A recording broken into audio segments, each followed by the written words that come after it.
നമുക്കെല്ലാവർക്കും ഒരുപാട് ആഗ്രഹങ്ങളും സ്വപ്നങ്ങളും ഉണ്ടാകും. ആ സ്വപ്നങ്ങളെല്ലാം യാഥാർത്ഥ്യമാകുമ്പോൾ ഉണ്ടാകുന്ന ഒരു സന്തോഷമുണ്ടല്ലോ, അത് അളവറ്റതാണ്. ആ നിമിഷങ്ങളെ ഒരു നിധിയായി കാലം എത്ര കഴിഞ്ഞാലും മായാത്ത ഓർമ്മകളാക്കി മാറ്റാൻ വേണ്ടിയാണ് നമ്മൾ ഫോട്ടോസ് വീഡിയോസ് ഒക്കെ എടുത്ത് സൂക്ഷിക്കുന്നത്. എപ്പോഴെങ്കിലും മനസ്സ് വിഷമിച്ചിരിക്കുമ്പോൾ കുറച്ച് വർഷങ്ങൾക്ക് ശേഷം ആ വീഡിയോകൾ എടുത്ത് നോക്കുകയാണെങ്കിൽ അതേ പഴയ ഓർമ്മകളും അതേ പഴയ സന്തോഷവും നമ്മുടെ മനസ്സിലേക്ക് ഒരു നിമിഷം ഓടിയെത്തും. അതിനേക്കാൾ ഒരു പടി മുന്നോട്ട് പോയി ആ വീഡിയോകൾ നമ്മൾ സോഷ്യൽ മീഡിയയിൽ പങ്കുവയ്ക്കുമ്പോൾ മുഖം പോലും അറിയാത്ത എത്രയോ മനുഷ്യർ നമ്മളോട് കാണിക്കുന്ന ഒരു സ്നേഹമുണ്ടല്ലോ, അത് ഒരു തരത്തിലുള്ള സന്തോഷത്തിന്റെ ലഹരി തന്നെയാണ് സമ്മാനിക്കുക. നിങ്ങളും ഒരു പക്ഷേ ഏതെങ്കിലും ഒരു സിനിമാ നടന്റെയോ അല്ലെങ്കിൽ ഒരു യൂട്യൂബറുടെയോ തീവ്ര ആരാധകരായിരിക്കും. അവർ പങ്കുവയ്ക്കുന്ന വീഡിയോകൾ കണ്ട് നിങ്ങൾ സന്തോഷിച്ചിട്ടുമുണ്ടാകാം. പക്ഷെ പെട്ടെന്ന് അവർ വീഡിയോ ഇടുന്നത് നിർത്തുകയോ ഇനി അവർ ഒരിക്കലും വീഡിയോ ഇടില്ല എന്ന് നിങ്ങൾക്ക് അറിയാൻ കഴിഞ്ഞാൽ അവർ ഈ ലോകത്തെ ഇല്ല എന്ന് നിങ്ങൾ അറിയുകയാണെങ്കിൽ നിങ്ങളുടെ മനസ്സിന്റെ അവസ്ഥ എന്തായിരിക്കും? വെറും 20 വയസ്സ് മാത്രം പ്രായമുള്ള വൈഷ്ണവി എന്ന പെൺകുട്ടി വളർന്നു വരുന്ന ഒരു യൂട്യൂബർ ആയിരുന്നു. തന്റെ യൂട്യൂബ് ചാനലിൽ ഡെയിലി ലൈഫ് വ്ലോഗുകളും അമ്മ പാചകം ചെയ്യുന്ന വീഡിയോകളും തന്റെ ഗ്രാമത്തിൽ നടക്കുന്ന ഉത്സവങ്ങളും ഒക്കെയായി സബ്സ്ക്രൈബേഴ്സിന് ഇഷ്ടമുള്ള ഒരു കോണ്ടന്റ്സ് ആയിരുന്നു അവർ തുടർച്ചയായി പങ്കുവച്ചത്. ഫാമിലി വ്ലോഗുകൾ, തന്റെ ഭർത്താവുമൊത്തുള്ള പ്രാങ്ക് വീഡിയോ ഒക്കെയായി അവരുടെ ജീവിതം വളരെ മനോഹരവും സന്തോഷം നിറഞ്ഞതുമായ ഒരു വളർച്ചയിലേക്ക് പോയിക്കൊണ്ടിരിക്കുകയായിരുന്നു. പക്ഷേ അടുത്തൊരു ചുവടുവയ്പ് നടത്താൻ താൻ ഈ ലോകത്ത് ഉണ്ടാകില്ല എന്ന് ആ 20 വയസ്സുകാരി സ്വപ്നത്തിൽ പോലും വിചാരിച്ചിട്ടുണ്ടാകില്ല. അതെ, എപ്പോഴത്തെയും പോലെ വളരെ സന്തോഷത്തോടെ 2026 മാർച്ച് മാസം 9-ാം തീയതി അവർ ഒരു വീഡിയോ അപ്ലോഡ് ചെയ്തു. ഞാൻ കുറച്ച് ദിവസങ്ങൾക്കുള്ളിൽ തിരികെ വരും എന്ന് അവർ ആ വീഡിയോയിൽ പറയുന്നുണ്ട്. അതിന് അവരുടെ സബ്സ്ക്രൈബേഴ്സ് എല്ലാവരും കമന്റ് സെക്ഷനിൽ ടേക്ക് കെയർ ചേച്ചി, ഹാപ്പി ലൈഫ് എന്നൊക്കെ പറഞ്ഞ് വളരെ പോസിറ്റീവായ കമന്റുകൾ ഇടാൻ തുടങ്ങി. ആ കമന്റുകളൊക്കെ വായിക്കുമ്പോൾ മുഖമറിയാത്ത മനുഷ്യർക്ക് തന്നോട് ഇത്രയും കരുതലുണ്ടല്ലോ എന്നോർത്ത് വൈഷ്ണവി വളരെ വികാരധീനയായി. എന്നാൽ അത് അവൾ അപ്ലോഡ് ചെയ്ത അവസാനത്തെ വീഡിയോ ആയിരിക്കുമെന്ന് വൈഷ്ണവിക്കും അറിയില്ലായിരുന്നു. അവളുടെ വീഡിയോകൾക്കായി കാത്തിരിക്കുന്ന സബ്സ്ക്രൈബേഴ്സിനും അറിയില്ലായിരുന്നു. എന്നാൽ അതിനുശേഷം ഒരു 8 ദിവസം കഴിഞ്ഞ്, അതായത് 2026 മാർച്ച് മാസം 17-ാം തീയതി, അന്നൊരൊറ്റ ദിവസം കൊണ്ട് മാത്രം 1,20,000-ഓളം പുതിയ ആളുകളാണ് ആ ചാനലിലേക്ക് വന്നത്. എന്താണ് സംഭവിച്ചത്? അന്ന് വൈഷ്ണവി എന്തെങ്കിലും സ്പെഷ്യൽ വീഡിയോ ഇട്ടോ എന്ന് ചോദിച്ചാൽ അതൊന്നുമല്ല. മാർച്ച് 9-ന് ശേഷം അവർ ഒരു വീഡിയോ പോലും പോസ്റ്റ് ചെയ്തിട്ടില്ല. പക്ഷേ മറ്റ് ന്യൂസ് ചാനലുകളിലെല്ലാം വൈഷ്ണവിയുടെ വീഡിയോ ആയിരുന്നു ഓടിക്കൊണ്ടിരുന്നത്. യൂട്യൂബർ വൈഷ്ണവിയെ കത്തി കൊണ്ട് കുത്തി ക്രൂരമായി കൊലപ്പെടുത്തി എന്ന വാർത്തയാണ് ഭയങ്കരമായി പ്രചരിച്ചത്. ഈ വാർത്ത കണ്ട് അവരുടെ സബ്സ്ക്രൈബേഴ്സ് മാത്രമല്ല, തെലങ്കാന മുഴുവനും ഞെട്ടിത്തരിച്ചുപോയി. വൈഷ്ണവിയെക്കുറിച്ച് അറിയാത്തവർ പോലും ആ ചാനലിൽ പോയി നോക്കാൻ തുടങ്ങി. അവിടെ അവർ കണ്ടത് വൈഷ്ണവി അപ്ലോഡ് ചെയ്തിരുന്ന അവസാന വീഡിയോ ആയിരുന്നു. ആ അവസാന വീഡിയോയിൽ വൈഷ്ണവി വളരെ ഹൃദയസ്പർശിയായ ഒരു കാര്യം പറഞ്ഞിട്ടുണ്ടായിരുന്നു. ഞാൻ പ്രഗ്നന്റ് ആണ്, ഗർഭിണിയാണ്. ഇനി കുറച്ച് ദിവസത്തേക്ക് വീഡിയോ ഇടാൻ കഴിയില്ല. പക്ഷെ ഞാൻ പെട്ടെന്ന് തന്നെ തിരിച്ചു വരും. കുറച്ച് ദിവസങ്ങൾ മാത്രം കാത്തിരിക്കൂ എന്നാണ് അവർ പറഞ്ഞത്. അതെ, വൈഷ്ണവി മരിക്കുമ്പോൾ അവൾ 4 മാസം ഗർഭിണിയായിരുന്നു. അപ്പോൾ എന്തിനാണ് വൈഷ്ണവി ഇത്രയും ക്രൂരമായി കൊല ചെയ്യപ്പെട്ടത്? ഒരു ഗർഭിണിയായ പെൺകുട്ടിയാണെന്ന് പോലും നോക്കാതെ അവർ ഇത്രയും ദയനീയമായി കൊന്ന ആ രാക്ഷസൻ ആരാണ്? അടുത്തിടെ തെലങ്കാന സംസ്ഥാനത്തെ മുഴുവനും നടുക്കിയ ഒരു ഞെട്ടിക്കുന്ന കേസിനെ കുറിച്ചാണ് ഇന്നത്തെ വീഡിയോയിൽ നമ്മൾ വളരെ വിശദമായി അറിയാൻ പോകുന്നത്.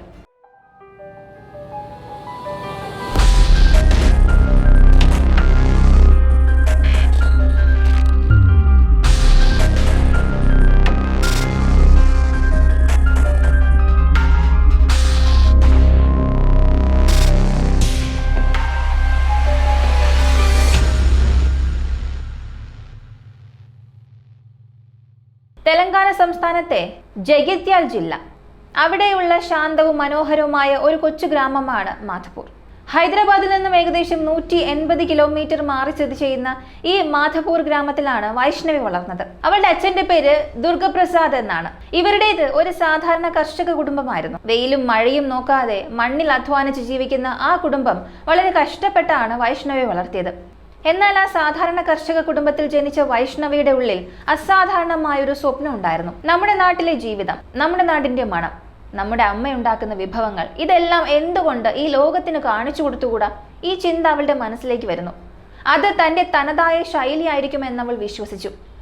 അങ്ങനെ ഒരു വിശ്വാസത്തിൽ ആരംഭിച്ചതാണ് വൈഷു അമ്മ എന്ന യൂട്യൂബ് ചാനൽ. പക്ഷെ തുടക്കത്തിൽ ഏതൊരു പുതിയ ക്രിയേറ്റർക്കും ഉണ്ടാകുന്ന അതേ ബുദ്ധിമുട്ടുകൾ വൈഷ്ണവിക്ക് ഉണ്ടായിരുന്നു.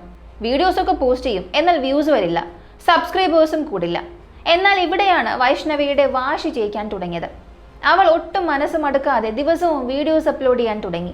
അമ്മയുടെ കൈപുണ്യത്തിൽ വിരിയുന്ന നാടൻ പാചക വീഡിയോസ്, നാട്ടിലെ ഉത്സവങ്ങളുടെ ആഘോഷങ്ങൾ, പുലർച്ചെ തോട്ടത്തിൽ നടക്കുന്ന ജോലികൾ, ഇങ്ങനെ യാതൊരുവിധ ആഡംബരവുമില്ലാതെ വളരെ ലളിതമായും സത്യസന്ധമായും അവൾ വീഡിയോസ് പോസ്റ്റ് ചെയ്യാൻ തുടങ്ങി. പതിയെ പതിയെ വൈഷ്ണവിയുടെ ആ യാഥാർത്ഥ്യത്തോട് ആളുകൾ അടുക്കാൻ തുടങ്ങി. സബ്സ്ക്രൈബേഴ്സും 10,000-ആയി, 20,000-ആയി, അങ്ങനെ വളരെ വേഗത്തിൽ തന്നെ അത് 50,000 കടന്നുപോയി.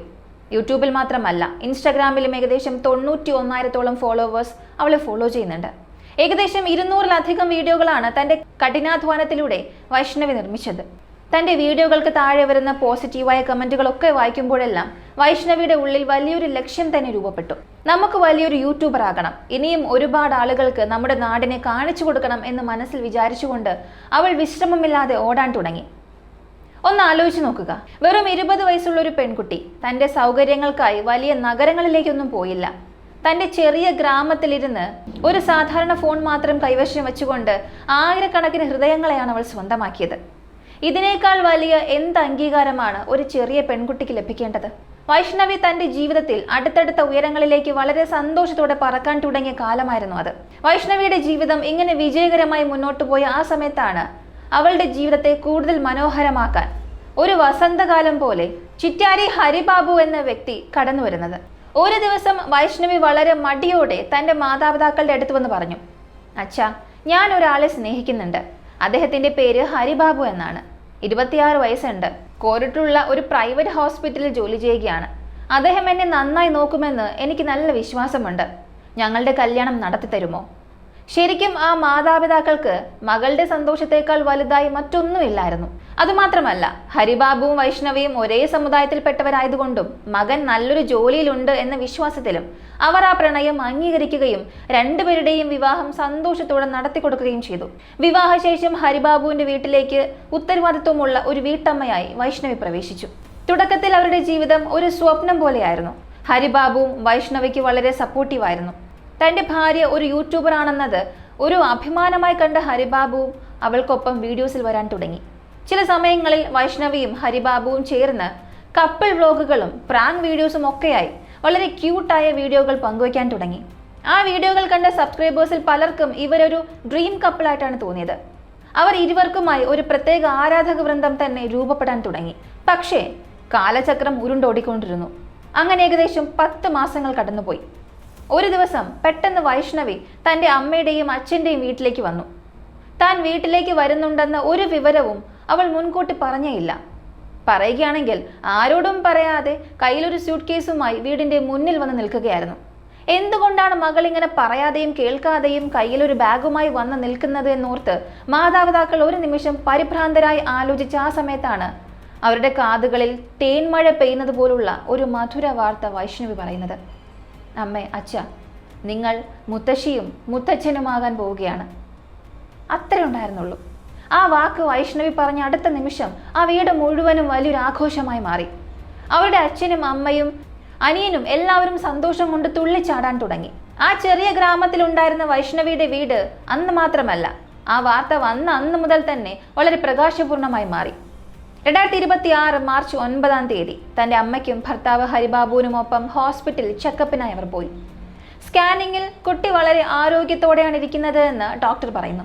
ഹോസ്പിറ്റലിൽ നിന്നും വീട്ടിലെത്തിയ വൈഷ്ണവിക്ക് ഒരാഗ്രഹമുണ്ടായിരുന്നു. തനിക്ക് ഇത്രയും സ്നേഹം നൽകിയ തന്റെ സബ്സ്ക്രൈബേഴ്സിനോടും ഈ സന്തോഷ വാർത്ത പങ്കുവയ്ക്കണമെന്ന് അവൾ ആഗ്രഹിച്ചു.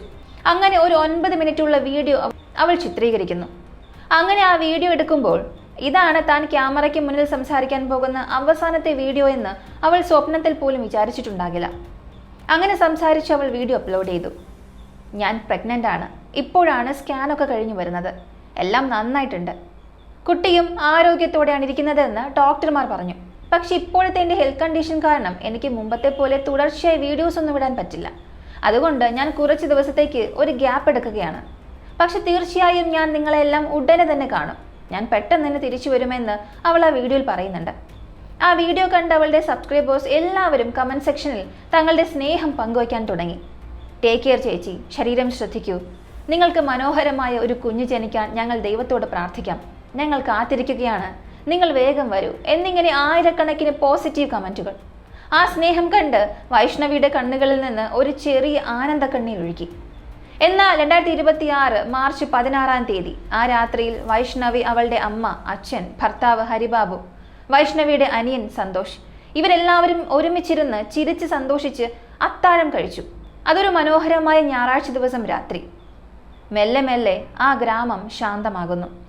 അടുത്തുള്ള വീടുകളിലെ ലൈറ്റുകളൊക്കെ ഓരോന്നായി അണയാൻ തുടങ്ങി. വൈഷ്ണവിയുടെ വീട്ടിലും ഉറങ്ങാനായി ലൈറ്റുകളെല്ലാം ഓഫ് ചെയ്തു. പക്ഷെ ആ ഇരുട്ടിനുള്ളിൽ ഒരു രാക്ഷസൻ ഒളിച്ചിരിപ്പുണ്ടെന്നോ, ആ രാത്രിയാണ് വൈഷ്ണവിയുടെ ജീവിതത്തിലെ അവസാന രാത്രിയെന്നോ ആ വീട്ടിലുള്ള ആർക്കും അറിയില്ലായിരുന്നു.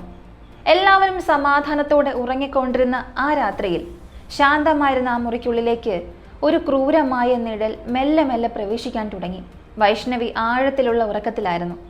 പക്ഷേ ആ ഇരുട്ടിൽ ഒളിച്ചു വന്ന ആ രാക്ഷസൻ വൈഷ്ണവിയെ വേട്ടയാടാൻ ആരംഭിച്ചു. ആദ്യം വൈഷ്ണവിയുടെ തൊണ്ടയിൽ ആ ക്രൂരൻ തൻ്റെ കൈകൾ കൊണ്ട് മുറുക്കാൻ തുടങ്ങി. വൈഷ്ണവി ശ്വാസമെടുക്കാൻ കഴിയാതെ തിരിയാൻ തുടങ്ങി. പക്ഷേ ആ മൃഗം അവിടെയും നിർത്തിയില്ല. ആ പിഞ്ചു ജീവനെ ഉള്ളിൽ ചുമന്നിരുന്ന വൈഷ്ണവിയുടെ നെഞ്ചിലും കഴുത്തിലും താൻ ഒളിപ്പിച്ചു വെച്ചിരുന്ന കത്തിയെടുത്ത് അവൻ തുടർച്ചയായി കുത്തി കീറാൻ തുടങ്ങി. തൻ്റെ ജീവൻ രക്ഷിക്കാനായി ആ പെൺകുട്ടി എത്രത്തോളം പോരാടിയിട്ടുണ്ടാകും. പക്ഷെ രക്തത്തിൽ കുളിച്ചു കിടന്ന വൈഷ്ണവിയുടെ ജീവൻ ആ നിമിഷത്തിൽ തന്നെ ഈ ലോകത്തോട് വിട പറഞ്ഞു. ഇതിലേറ്റവും വലിയ ക്രൂരത എന്തെന്നാൽ, ഈ ലോകം ഇതുവരെയും കാണാത്ത വൈഷ്ണവിയുടെ വയറ്റിലുണ്ടായിരുന്ന 4 മാസം പ്രായമുള്ള കുഞ്ഞ് തൻ്റെ അമ്മയോടൊപ്പം ഈ ലോകം വിട്ടുപോകേണ്ടി വന്ന ദൗർഭാഗ്യകരമായ അവസ്ഥയാണ് ഉണ്ടായത്. ഇപ്പോൾ വൈഷ്ണവി മരിച്ചുവെന്ന് ഉറപ്പുവരുത്തിയ ശേഷം ആ ഇരുട്ടിനെ മുതലെടുത്ത് ആ ദ്രോഹി അവിടെ നിന്നും രക്ഷപ്പെട്ട് ഓടാൻ തുടങ്ങി. ഇപ്പോൾ അടുത്ത ദിവസം നേരം പുലരാൻ തുടങ്ങി. സാധാരണയായി വളരെ നേരത്തെ എഴുന്നേൽക്കുന്ന തൻ്റെ മകൾ ഇത്രയായിട്ടും എന്തുകൊണ്ടാണ് റൂമിൽ നിന്നും പുറത്തേക്ക് വരാത്തത് എന്നോർത്ത് വൈഷ്ണവിയുടെ അച്ഛന് ചെറിയൊരു പരിഭ്രമം ഉണ്ടാകുന്നു. അങ്ങനെ അദ്ദേഹം മെല്ലെ റൂമിന്റെ വാതിൽ തുറന്നുള്ളിലേക്ക് പോയി. എന്നാൽ അവിടെ അദ്ദേഹം കണ്ട ആ കാഴ്ച, ഒരച്ഛനും തൻ്റെ മകളെക്കുറിച്ച് ഒരു കാലത്തും കാണാൻ പാടില്ലാത്ത അത്രയും ക്രൂരമായൊരു ദാരുണ കാഴ്ചയായിരുന്നു അത്. അത് കണ്ടതും ആ മനുഷ്യനാകെ തകർന്നുപോയി. ആ റൂം മുഴുവൻ രക്തമായിരുന്നു.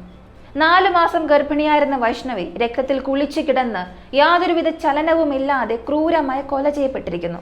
ഒരു നിമിഷം ആ സ്ഥലം മുഴുവനും സ്തംഭിച്ചുപോയി. ആ അച്ഛൻ തൻ്റെ മകളുടെ ശരീരം കെട്ടിപ്പിടിച്ച് നിലവിളിച്ച് കരയാൻ തുടങ്ങി. അദ്ദേഹത്തിന്റെ ആ വിലാപ ശബ്ദം കേട്ട് അന്ന് ആ ഗ്രാമം മുഴുവനും ആ വീടിന്റെ മുന്നിലേക്ക് ഓടിക്കൂടാൻ തുടങ്ങി. എപ്പോഴും ആ വീടിന്റെ ഭാഗത്തേക്ക് പോയാൽ വളരെ നിഷ്കളങ്കമായി ചിരിച്ച മുഖത്തോടുകൂടി സംസാരിക്കുന്ന വൈഷ്ണവി അന്ന് യാതൊരുവിധ ചലനവുമില്ലാതെ രക്തത്തിൽ കുളിച്ചു കിടക്കുന്നത് കണ്ടതും അവിടെ ഉണ്ടായിരുന്ന ജനങ്ങളെല്ലാം ഞെട്ടിത്തരിച്ചുപോയി. ഉടൻ തന്നെ ഈ വിവരം പോലീസ് സ്റ്റേഷനിൽ അറിയിക്കുന്നു. അതിനുശേഷം ഏതാനും മിനിറ്റുകൾക്കുള്ളിൽ തന്നെ ക്രൈം സീനിലേക്ക് എത്തിയ പോലീസ് അവിടുത്തെ തെളിവുകളെല്ലാം വിശദമായി പരിശോധിക്കാൻ തുടങ്ങി. ഇപ്പോൾ ഈ കേസ് കൈകാര്യം ചെയ്യുന്നത് DSP രാമു ആണ്. ആദ്യഘട്ടം എന്ന നിലയിൽ അവർ വൈഷ്ണവിയുടെ അച്ഛനോടും അമ്മയോടും കാര്യങ്ങൾ ചോദിച്ചറിയാൻ തുടങ്ങി. നിങ്ങൾക്ക് ആരുടെയെങ്കിലും മേൽ സംശയമുണ്ടോ? ഇങ്ങനെ അദ്ദേഹം ചോദിച്ച അതേ നിമിഷം വൈഷ്ണവിയുടെ അച്ഛനും അമ്മയും നൽകിയ മറുപടി ആ സ്ഥലത്തെ മുഴുവനും നിശബ്ദമാക്കി തീർത്തു. സംശയമൊന്നുമില്ല സാർ, തീർച്ചയായും അവൻ തന്നെയാണ് ഞങ്ങളുടെ മകളെ കൊന്നത് എന്ന് വൈഷ്ണവിയുടെ അച്ഛൻ കണ്ണീരോടെ പറയാൻ തുടങ്ങി.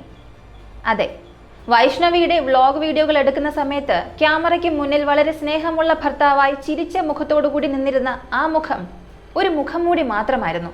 ആ ക്യാമറയ്ക്ക് പിന്നിൽ ഒരു രാക്ഷസനായി ഒളിഞ്ഞിരുന്നത് മറ്റാരുമല്ല, വൈഷ്ണവി ജീവനേക്കാൾ സ്നേഹിച്ച ഹരിബാബു ആയിരുന്നു. ഇന്നലെ രാത്രി വരെ അവൻ ഞങ്ങളുടെ കൂടെ തന്നെ ഉണ്ടായിരുന്നു സാർ. എന്നാൽ അർദ്ധരാത്രിയിൽ ആരോ ഫോൺ വിളിച്ച് ആവശ്യപ്പെട്ടു എന്ന് പറഞ്ഞുകൊണ്ട് അവൻ ബൈക്കും എടുത്ത് എങ്ങോട്ടോ പോയി. ശരി, ഹോസ്പിറ്റലിൽ നിന്ന് ഏതെങ്കിലും ഫോൺ വന്നതായിരിക്കും എന്ന് കരുതി ഞങ്ങളും അതത്ര കാര്യമാക്കിയില്ല. എന്നാൽ എൻ്റെ മകളെ ഇങ്ങനെ കൊന്നിട്ടാണ് ആ പാപി രക്ഷപ്പെട്ടു പോയതെന്ന് ഞങ്ങൾക്ക് മനസ്സിലാക്കാൻ കഴിഞ്ഞില്ല സാർ. ഇങ്ങനെ വൈഷ്ണവിയുടെ അമ്മ പോലീസിനോട് കരഞ്ഞുകൊണ്ട് പറയാൻ തുടങ്ങി. വൈഷ്ണവിയോട് അവൻ അത്രയധികം സ്നേഹം കാണിക്കുന്നുണ്ടെന്ന് വിശ്വസിച്ച ആ മാതാപിതാക്കൾക്ക് അവൻ തന്നെ ഒരു കൊലയാളിയായി മാറുമെന്ന് സ്വപ്നത്തിൽ പോലും ചിന്തിക്കാൻ കഴിയുമായിരുന്നില്ല. ഇപ്പോൾ ഹരിബാബു ഒളിവിലാണ്. ആ ദ്രോഹിയെ കണ്ടെത്താനായി പോലീസ് വലിയൊരു തിരച്ചിൽ തന്നെ ആരംഭിച്ചു. അതുമാത്രമല്ല, ഈ കൊലപാതക വിവരം കാട്ടുതീ പോലെ പടരാൻ തുടങ്ങിയതോടെ DSP രാമുവിന്റെ നേതൃത്വത്തിൽ ഒരു പ്രത്യേക അന്വേഷണ സംഘം രൂപീകരിച്ചു. ഒളിവിൽ പോയ ഹരിബാബു എവിടെയാണെന്ന് അവന്റെ ഫോൺ സിഗ്നൽ വെച്ച് പോലീസ് തീവ്രമായി ട്രാക്ക് ചെയ്യാൻ തുടങ്ങി. പോലീസ് ഈ കേസ് ഏറ്റെടുത്ത് അടുത്ത 24 മണിക്കൂറിനുള്ളിൽ തന്നെ ഒരു സ്ഥലത്ത് രഹസ്യമായി ഒളിച്ചിരുന്ന ഹരിബാബുവിനെ പോലീസ് വളഞ്ഞിട്ട് പിടിച്ചു. തുടക്കത്തിൽ ഹരിബാബു വളരെ കൃത്യമായി നാടകമാടാൻ ശ്രമിച്ചു. ഞാനും എൻ്റെ വൈഫും എത്ര സന്തോഷത്തോടെയാണ് ജീവിച്ചിരുന്നതെന്ന് നിങ്ങൾക്കറിയില്ലേ? ഞാൻ എന്തിനാണ് സാർ അവളെ കൊല്ലാൻ പോകുന്നത്? ഇങ്ങനെ പോലീസിനോട് തന്നെ ചോദിച്ചുകൊണ്ട് അവൻ അഭിനയിക്കാൻ തുടങ്ങി. എന്നാൽ നമ്മുടെ പോലീസിന്റെ ലോക്കപ്പ് ശൈലിയിലുള്ള ചോദ്യം ചെയ്യലിന് മുന്നിൽ ആ അഭിനയമൊക്കെ എത്ര നേരം താങ്ങി നിൽക്കാനാകും?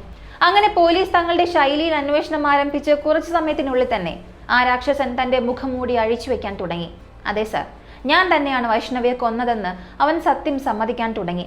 അങ്ങനെ പോലീസിന്റെ ചോദ്യം ചെയ്യലിൽ, സർ, ഞാൻ വെറും ഒരു അമ്പ് മാത്രമാണ്, എന്നാൽ എന്നെ എയ്തത് എന്റെ കുടുംബമാണെന്ന് അവൻ പറഞ്ഞത് കേട്ട പോലീസ് ഒരു നിമിഷം ശരിക്കും ഞെട്ടിപ്പോയി.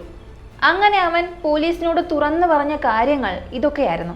അതെ, വൈഷ്ണവിയെ കൊലപ്പെടുത്തിയത് ഹരിബാബു മാത്രമല്ല, ആ പിഞ്ച് ജീവനെ കൂടി ബലി നൽകാൻ ആ കുടുംബം ഒന്നടങ്കം ചേർന്ന് പദ്ധതിയിടുകയായിരുന്നു. ഒരു പെൺകുട്ടിയെ സ്വന്തം വീട്ടിലേക്ക് മഹാലക്ഷ്മിയെ കൂട്ടിക്കൊണ്ടുവന്നവർ മാസങ്ങൾക്കുള്ളിൽ തന്നെ അവളെ ഇല്ലാതാക്കാൻ പദ്ധതിയിട്ടു.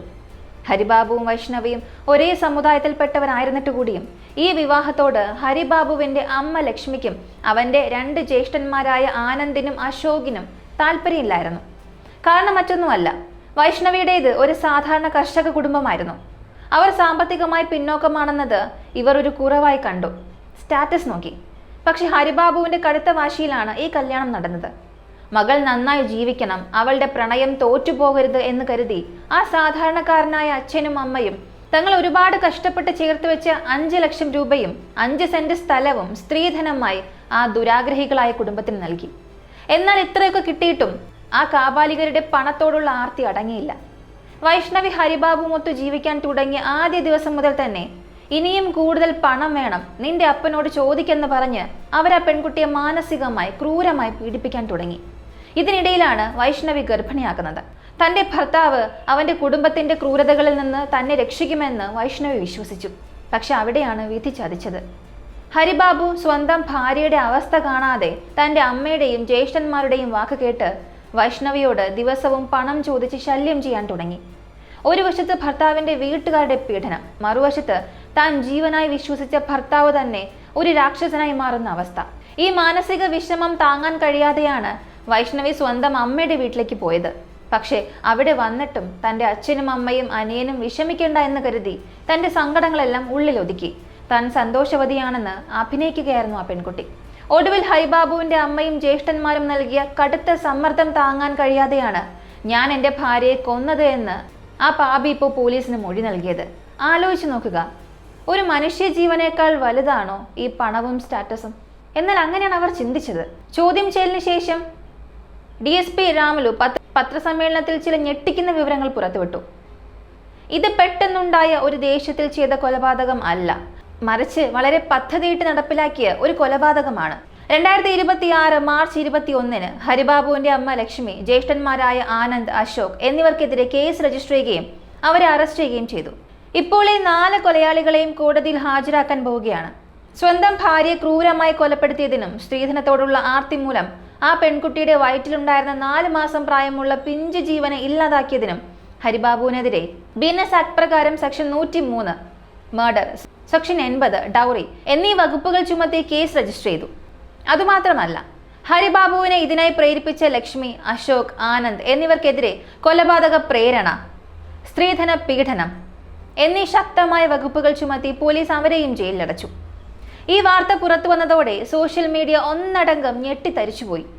വൈഷ്ണവി ആരാണെന്ന് അറിയാത്തവർ പോലും അവരുടെ വൈഷു അമ്മ എന്ന യൂട്യൂബ് ചാനലിൽ പോയി സബ്സ്ക്രൈബ് ചെയ്യുകയും അവരുടെ അവസാന വീഡിയോയ്ക്ക് താഴെ കണ്ണീരോടെ ആദരാഞ്ജലികൾ അർപ്പിക്കുകയും ചെയ്തു.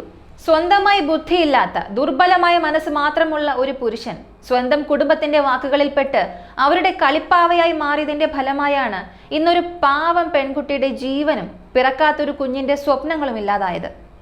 ഇവിടെ ഒരു പ്രധാനപ്പെട്ട കാര്യം കൂടിയുണ്ട്. വൈഷ്ണവിയുടെ അച്ഛൻ മാധ്യമങ്ങളോട് പറഞ്ഞ ആ വാക്കുകൾ അത് ആരുടെയും നെഞ്ചുലയ്ക്കുന്നതായിരുന്നു. എൻ്റെ മകൾ യൂട്യൂബ് ചാനലിലൂടെ ഒരുപാട് ഫേമസ് ആയത് അവനും അവൻ്റെ കുടുംബത്തിനും ഇഷ്ടപ്പെട്ടില്ല. ആ ഒരു അസൂയ കൊണ്ടാണ് അവർ അവളെ കൊന്നത് എന്ന് അദ്ദേഹം കരഞ്ഞുകൊണ്ട് പറഞ്ഞത് എല്ലാവരെയും വേദനിപ്പിച്ചു. വൈഷ്ണവിയുടെ ഈ കേസ് നമ്മെ പഠിപ്പിക്കുന്ന ഒരു പാഠം വളരെ വലുതാണ്. ഇത് വെറും ഒരു കൊലപാതക കേസ് മാത്രമല്ല, നമ്മുടെ സമൂഹത്തിന്റെ ജീർണിച്ച ഒരു വശത്തെ വീണ്ടും തുറന്നു കാട്ടുകയാണ്. യഥാർത്ഥത്തിൽ പെൺകുട്ടികൾക്കായി ഈ വീഡിയോയിലൂടെ നൽകാനുള്ള ഏറ്റവും വലിയ ഉപദേശം എന്തെന്നാൽ, നമ്മുടെ നാട്ടിലൊരു പതിവുണ്ട്, കല്യാണം കഴിച്ചു വിട്ടാൽ പിന്നെ അവിടെ എന്ത് സംഭവിച്ചാലും നീ സഹിക്കണം എന്ന് പറഞ്ഞാണ് നമ്മൾ പെൺകുട്ടികളെ വളർത്തുന്നതും കല്യാണം കഴിപ്പിച്ചു വിടുന്നതും. പക്ഷേ ഈ സഹിക്കലാണ് വൈഷ്ണവിയെ പോലുള്ള പല പെൺകുട്ടികളുടെയും ജീവൻ എടുക്കുന്നത്. ഉദാഹരണത്തിന്, ഒരു ചെറിയ മുറിവുണ്ടാകുമ്പോൾ തന്നെ മരുന്ന് വെച്ചാൽ അത് മാറ്റിയെടുക്കാം. എന്നാൽ അത് ജീവന് തന്നെ ആപത്താണെന്ന് അറിഞ്ഞിട്ടും സാരമില്ല എന്ന് വിട്ടാൽ അത് മരണത്തിലല്ലേ ചെന്ന് അവസാനിക്കൂ? നിങ്ങളുടെ ഭർത്താവോ ഭർത്താവിന്റെ വീട്ടുകാരോ പണത്തിന് വേണ്ടിയോ സ്റ്റാറ്റസിന് വേണ്ടിയോ നിങ്ങളെ പീഡിപ്പിക്കുന്നുണ്ടെങ്കിൽ അത് തുടക്കത്തിൽ തന്നെ എതിർത്ത് തോൽപ്പിക്കുക. അതെല്ലാം പോകെ പോകെ ശരിയാകുമെന്ന് കരുതി നിങ്ങൾ വിട്ടുകൊടുക്കുന്ന ഓരോ ദിവസവും അവരുടെ പണത്തോടുള്ള ആർത്തി കൂടുകയുള്ളൂ. പിന്നെ മാതാപിതാക്കളോട് എനിക്ക് പറയാനുള്ളത്, ഈ കേസിൽ വൈഷ്ണവിയുടെ അച്ഛനും അമ്മയും മകളോടുള്ള സ്നേഹം കൊണ്ട് തങ്ങൾ കഷ്ടപ്പെട്ടുണ്ടാക്കിയ പണവും സ്ഥലവും എല്ലാം നൽകി. എന്നാൽ ആ പണം ആ ദുരാഗ്രഹികൾക്ക് രക്തപണമായാണ്. ഈ വീഡിയോ കാണുന്ന പെൺമക്കളുള്ള മാതാപിതാക്കളോട് എനിക്ക് പറയാനുള്ളത് ഇതാണ്: നിങ്ങളുടെ മകൾക്ക് സ്വർണവും പണവും സ്ത്രീധനമായി നൽകുന്നതിനേക്കാൾ അവളോട് ഈ ഒരൊറ്റ വാക്ക് മാത്രം പറയുക: നോക്കുമോളെ, നിനക്കൊരു ബുദ്ധിമുട്ടുണ്ടായാൽ ഞങ്ങൾ കൂടെയുണ്ട്. ആ വീട്ടിൽ നിനക്ക് ജീവിക്കാൻ കഴിയുന്നില്ലെങ്കിൽ നീ ഒട്ടും വിഷമിക്കേണ്ട. ധൈര്യമായി നീ നമ്മുടെ വീട്ടിലേക്ക് പോര്, ഞങ്ങൾ നിന്നെ നോക്കിക്കൊള്ളാം. ആ ഒരു ആത്മവിശ്വാസം മാത്രം നിങ്ങൾ അവർക്ക് നൽകുക. അതാണ് നിങ്ങൾ അവർക്ക് നൽകുന്ന ഏറ്റവും വലിയ സ്വത്ത്. കാരണം നമ്മൾ ഇതിനോടകം കണ്ട പല കേസുകളിലും ഇത് തന്നെയല്ലേ സംഭവിച്ചത്. നമ്മളിപ്പോൾ 2026 ജീവിക്കുന്നത്. ഏലിയൻസ് വരുമോ, ലോകം ഇനി എങ്ങനെയായിരിക്കും എന്നൊക്കെ വലിയ കാര്യങ്ങൾ സംസാരിക്കുന്ന നമ്മൾ ഇപ്പോഴും ഒരു പെൺകുട്ടിയുടെ സ്ത്രീധന പണത്തിന് ആഗ്രഹിക്കുന്നുണ്ടെങ്കിൽ നമ്മുടെ സംസ്കാരം എങ്ങോട്ടാണ് പോകുന്നത്? പക്ഷെ ഇതുപോലെ തന്നെയാണ് പെൺകുട്ടിയുടെ വീട്ടുകാരും ചിന്തിക്കുന്നത്.